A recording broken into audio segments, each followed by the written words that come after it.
अपमानजनक लगा और उसने कहा कि बड़े आए ब्राह्मण का बेटा, जिन कारतूसों के तुम उपयोग करते हो उन पर गाय और सूअर की चर्बी लगाई जाती है, जिन्हें तुम अपने दांतों से तोड़कर बंदूक में भरते हो। उस समय तुम्हारा धर्म कहां जाता है? धिक्कार है तुम्हारे ब्राह्मण होने पर। इसे सुनकर सैनिकों को झटका लगा और वो अछूत कोई नहीं बल्कि मतादीन भंगी थे, जिन्होंने भारतीय सैनिकों की आंखें खोली और भारत की आजादी में पहली मशाल जलाई। एसआर संजीव नाथ ने अपनी किताब 1857 की क्रांति का जनक नागवंशी भंगी मतादीन हेला के बारे में यही चीज बता रखी है। उन्होंने अपने किताब में यह भी लिखा है कि मतादीन भंगी को 1857 क्रांति का जनक कहा जाता है। मदारी पासी। मदारी पासी का जन्म उत्तर प्रदेश के जिला हरदोई तहसील संडीला के गांव मोहनखेड़ा में 1860 में हुआ था। कोई 60 साल की उम्र में गरमपंथी मदारी पासी ने उत्तर पश्चिमी अवध में किसानों, मजदूरों एवं निम्न वर्ग के दबे कुचले लोगों के पक्ष में एका आंदोलन चलाया था। मदारी पासी को केंद्र में रखकर कामनाथ ने एक उपन्यास लिखा है, नाम है काल कथा। उदा देवी और मक्का पासी।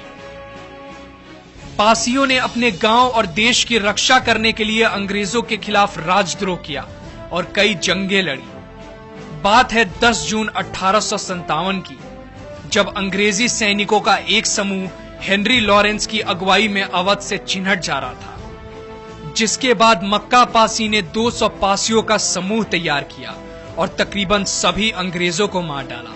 उस लड़ाई में मक्का पासी भी शहीद हो गए। उदा देवी लखनऊ के उजरियो गांव की थी और उनके पति हजरत महल में एक सैनिक थे। चिन्हट युद्ध में मक्का पासी की मृत्यु हो गई, जिसके बाद उदा देवी ने 36 अंग्रेजों को मारकर अपने पति का बदला लिया। बेगम हजरत महल को 1857 में गिरफ्तार कर लिया गया, जिसके बाद हजरत महल की नई बेगम उदा देवी बन गई। मंगूराम कौन थे, इतिहास नहीं जानता है। 1942 की अगस्त क्रांति का बहुजन नायक, बैलगाड़ी का मामूली गाड़ीवान। सिपुआ तो शायद आप सब जानते होंगे, बैलगाड़ी को खड़ा करने का बांस है। महंगूराम अगस्त क्रांति के दौरान अंग्रेजों द्वारा की गई जगदीश प्रसाद की हत्या के आक्रोश में थे। उन्होंने एक अंग्रेज सिपाही की सिपुआ से पीट कर जान ले ली थी। उनके इस कारनामे से भड़के अंग्रेजों ने 14 अगस्त 1942 को महंगूराम को गोली से उड़ा दिया। पीताम्बर और नीलांबर शाही। 1857 में स्वतंत्रता संग्राम के दौरान पलामू इस प्रदेश का सबसे अशांत क्षेत्र था। पलामू में सबसे अधिक समय तक विद्रोह की ज्वाला धधकती रही। विरोध के दौरान पीताम्बर और नीलांबर शाही के नेतृत्व में बड़े पैमाने पर खुद को संगठित कर लिया था। संगठित लोगों ने अंग्रेज समर्थक जमींदार रघुवीर दायल सिंह से कड़ा मुकाबला किया था। 1857 में विद्रोहियों ने राजहरा कोयला कंपनी पर हमला कर दिया, जिससे अंग्रेजों का काफी नुकसान हुआ।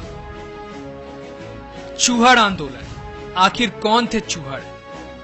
चूहड़ आंदोलन झारखंड के आदिवासियों ने रघुनाथ महतो के नेतृत्व में ईस्ट इंडिया कंपनी के खिलाफ जंगल जमीन के बचाव, शोषण से मुक्ति के लिए 1759 में आरंभ किया था।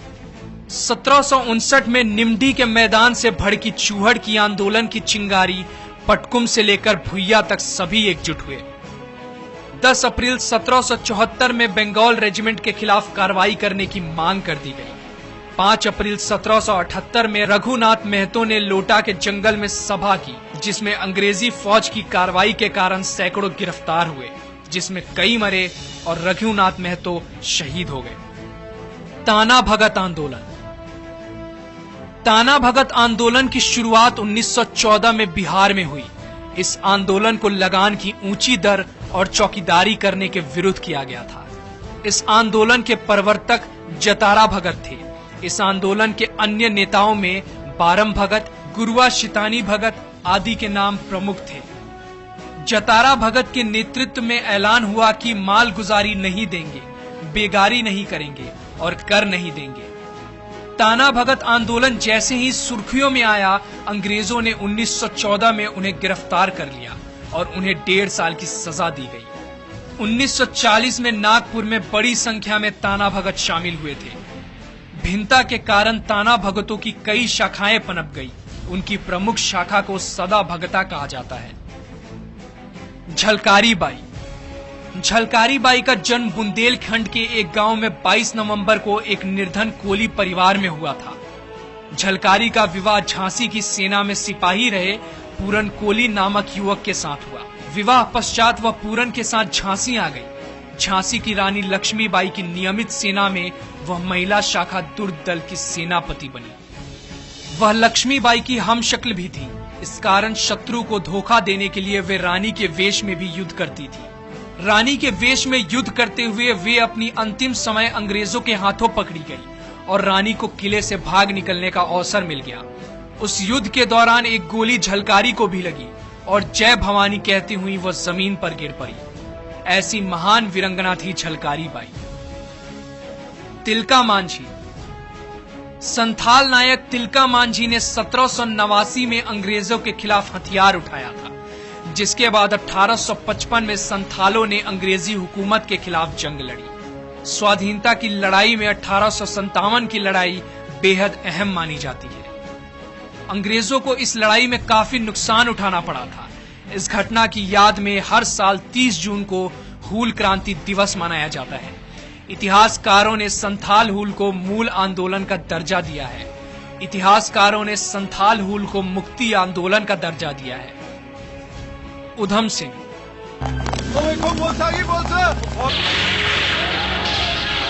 जलियांवाला बाग नरसंहार का नाम सुनकर हर हिंदुस्तानी का खून खौल जाता है, लेकिन उधम सिंह ने इसका बदला अंग्रेजों की सरजमी पर जाकर लिया, वो भी 21 सालों के बाद। उधम सिंह ने जलियांवाला बाग नरसंहार के समय पंजाब के गवर्नर रहे माइकल ओडायर को उसी की सरजमी पर गोलियों से भून डाला और ठीक सरदार भगत सिंह के अंदाज में आत्मसमर्पण कर दिया। उन्होंने माइकल ओडायर के अलावा किसी को निशाना नहीं बनाया, क्योंकि वहां पर महिलाएं और बच्चे भी थे। सुनवाई के दौरान जब उधम सिंह से पूछा कि उन्होंने किसी और को गोली क्यों नहीं मारी, तो वीर उधम सिंह का जवाब था, सच्चा हिंदुस्तानी कभी महिलाओं और बच्चों पर हथियार नहीं उठाता। 4 जून 1940 को उधम सिंह को हत्या का दोषी ठहराया गया और 31 जुलाई 1940 को उन्हें पेंट विलेज जेल में फांसी दे दी गई। बिरसा मुंडा। बिरसा मुंडा का जन्म वर्तमान राज्य झारखंड में 15 नवंबर 1875 को हुआ। उन्होंने यह महसूस किया कि सामाजिक कुरीतियों ने आदिवासी समाज को ज्ञान से दूर कर दिया है। बिरसा मुंडा ने आदिवासियों को शोषण से मुक्ति दिलाने के लिए उन्हें 3 स्तरों पर संगठित किया। पाखंड से दूर रखने के लिए आदिवासियों को शिक्षा का महत्व समझाया, साथ ही सहयोग और सरकार का रास्ता दिखाया। आदिवासियों ने बेगारी प्रथा के खिलाफ जबरदस्त विरोध किया। सामाजिक और आर्थिक चेतना आने के बाद राजनीतिक स्तर पर आदिवासी खुद सजग हो गए। ब्रिटिश हुकूमत ने बिरसा मुंडा को गिरफ्तार कर जेल में डाल दिया। जेल में ही 9 जून 1900 को वे शहीद हो गए। तंतैया मामा। 1842 में मध्य प्रदेश के खंडवा जिले में टंटैया का जन्म हुआ। जवानी में अंग्रेजों के सहयोगी साहूकारों की प्रताड़ना से तंग आकर वे अपने साथियों के साथ जंगल में कूद गए। मालदारों से माल लूटकर वो गरीबों में बांटने लगे। मदद करने की वजह से टंटैया सबके प्रिय बन गए और वो टंटैया मामा बन गए। 19 अक्टूबर 1889 को उन्हें फांसी की सजा सुनाई गई। जहां इस वीर पुरुष की समाधि बनी है, वहां से गुजरने वाली ट्रेनें भी रुककर सलाम देती हैं। सीधो कानून। स्वाधीनता की पहली लड़ाई वैसे तो 1857 में मानी जाती है, लेकिन उससे पहले वर्तमान झारखंड के संथाल परगना क्षेत्र संथाल हूल और संथाल विद्रोह की वजह से अंग्रेजों को भारी नुकसान उठाना पड़ा था। सिद्धू और कान्हा 2 भाइयों के नेतृत्व में 30 जून 1855 को विद्रोह की शुरुआत हुई। नारा दिया गया, करो या मरो, अंग्रेजों हमारी माटी छोड़ो। 400 गांवों के लगभग 50,000 लोगों ने मिलकर आंदोलन की शुरुआत की। इस युद्ध में करीब 20,000 वनवासियों ने अपनी जान दी थी। 26 जुलाई को दोनों भाइयों को खुलेआम एक पेड़ पर टांगकर फांसी की सजा दी गई। मोतीलाल तेजावत। मोतीलाल तेजावत को आदिवासियों का मसीहा के रूप में जाना जाता है। वनवासी संघ की स्थापना मोतीलाल तेजावत ने की थी। इन्होंने आदिवासियों के हक के लिए मुख्य योगदान दिया। 1900 ईस्वी में एक ही आंदोलन का सफल नेतृत्व इन्होंने ही किया था। इस आंदोलन को पुरुष राणा प्रताप का नाम लेकर चलाया गया था। 1857 ईस्वी के विद्रोह में पूर्व भारत के लगभग सभी भागों में विद्रोह हुए थे, जिसमें आदिवासी समूह और स्वतंत्र सेनानियों का योगदान महत्वपूर्ण था। जगदलपुर विद्रोह, मानगढ़ क्रांति, आरबेदन आंदोलन, ये विद्रोह भिन्न भिन्न प्रकृति के थे।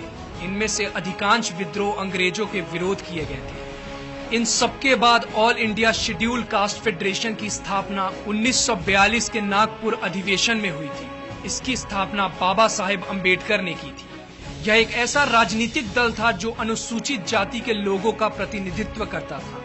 उस समय बाबा साहेब अम्बेडकर दलित जातियों के राजनीतिक अधिकारों के लिए लड़ते थे। AISCF से देश के तमाम दलित जातियों को अपनी आवाज रखने का मौका मिला था। समय बीतने के साथ कई विवाद भी हुए, जिसके बाद डॉक्टर अंबेडकर ने रिपब्लिक पार्टी की स्थापना की।